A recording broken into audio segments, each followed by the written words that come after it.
मित्रांनो, आजच्या ब्लॉगमध्ये आपलं स्वागत आहे. तर मित्रांनो, आपल्या गोठ्यामध्ये एक साधारण चूक होते असते ते आपल्याला कळून येत नाही. तर मित्रांनो, आता ही आमची कॅन आहेत बघा. ही कॅन आमची सकाळी म्हणजे डबल सेट आहे, सकाळी एक संध्याकाळचा असा येतो आहे. मित्रांनो, हे तुम्ही बघू शकता, ही कॅन आम्ही देतो आहे.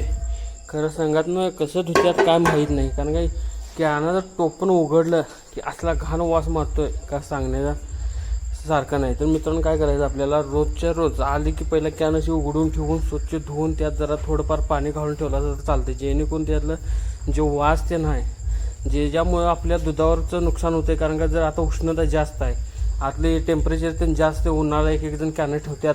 त्यामुळे मित्रांनो, काय आपलं दूध जर नाचलं तर आपली दिवसभराची फुकट मेहनत जाते, एवढं लक्षात ठेवा मित्रांनो. त्यामुळे तुम्ही एक गोष्ट लक्षात ठेवा, कॅन पहिला संघाकडनं आलं की पहिला स्वच्छ धुणे गरजेचं आहे. धुवून मस्तपैकी उघडून त्यातलं आतलं जे वास म्हणा, जे काय गॅस असतो ते पकडलेलं ते सगळं निघून जायला पाहिजे. तरच मित्रांनो त्याच्यानंतर तुम्ही त्याच्यात दूध घालू शकता. नाहीतर आपली दूध जर एकदा खराब झालं तर संघ आपल्याला काय त्याचे पैसे देत नाही. त्याच्यामुळे कसं आहे मित्रांनो, आपण आपल्या दुधाचे आपण संघात जाऊच तर आणि आपलं बिल यूज तर आपण त्याची काळजी घेणे खूप गरजेचं असतं मित्रांनो. नाही तर आपली दिवसभर मेहनत केलेली फुकट जाते. तर धन्यवाद.